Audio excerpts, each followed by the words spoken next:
Story time. Thank you for joining. Today we're gonna talk about some real funny-ish. Okay, so some time ago I was working, and I don't know if I brought this up before, but on the units, like on the floors, on nursing units, there are a lot of heavier patients that require like more than one person to get simple things done, because you don't want to hurt yourself, you don't want to hurt the patient. We just need to be careful from all angles, all around. And so there was one patient, and it wasn't my patient, it was one of my colleagues' patients, and she had told us that at a certain time she wanted to go in there and try to see if she can get as much done as she can, but she's going to need help, obviously, because he was a little bit bigger. So I told her yes, I did everything I had to do, and she had asked another nurse if he could go in there with her as well. Sometimes that's the case. Sometimes you need more than two people. And in the hospital, things have changed. Like, we now have beds that you'll just push a button and it'll be like a conveyor belt. It's a conveyor belt, right? Like in the grocery store? Right. So it'll just like roll the patient up the bed. But this guy he was too heavy, and so we had to go back to manpower.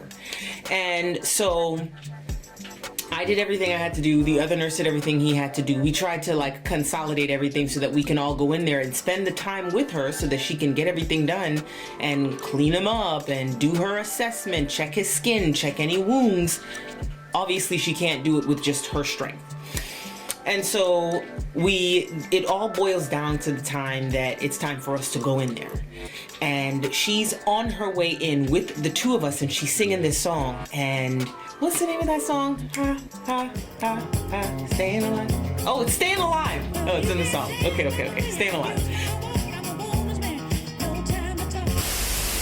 So she was singing that song, and the guy that was coming in with us, we'll call him Jeremy.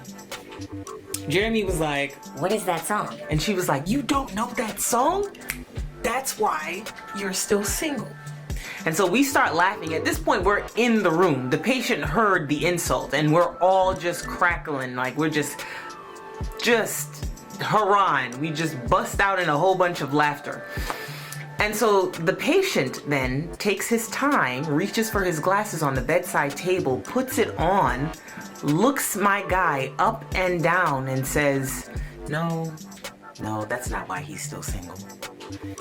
My dumbass is over there in the corner trying not to laugh, and it's always when you're trying the hardest not to laugh that it's the funniest.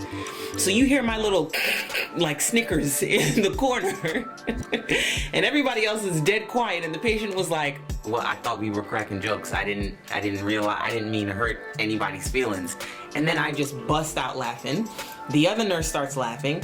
The patient's questioning whether or not he should laugh. And then the guy, Jeremy, that he actually insulted, took it to heart. So now it's the next 45 minutes, because we spent a long time in there with this patient. He's a big guy. It was just awkward silence with me doing my weird snickers, it's just the entire time. I couldn't keep it together. And so we step out, Jeremy walks off somewhere, he disappears, and the other nurse was like, "Should I apologize?" I didn't think she needed to apologize. I felt like we were all laughing, we were all cracking jokes, we do it on a consistent basis. Come to find out, Jeremy's girlfriend had just broke up with him.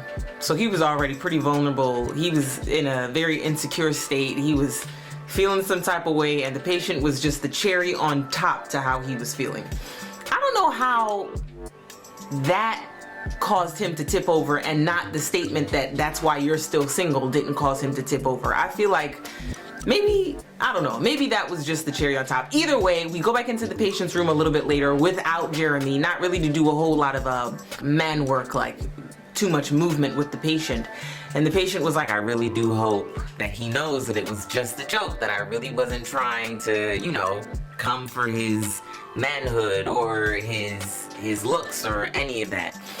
And then he looked at me and he was like, "You were making things very difficult for me with your weird laughter in the corner." I'm telling y'all, it is the hardest and everybody knows to keep it together when it is time, like when it's super quiet, nobody else is laughing. Either way, I'm just on this like this patient clapback stream, like this marathon, because I just told a story on TikTok, which you should follow, by the way. I am the beholder of beauty, where this patient basically insulted one of my co-workers because I asked her to come in to help me. But either way, one story at a time. Go to my TikTok, watch that story. Thank you for joining. Thank you for watching. Subscribe, click that little bell so that you can get your notification, and check out my little link. See all the other things that I'm doing. Story time. So some time ago, this gentleman asked me on a date.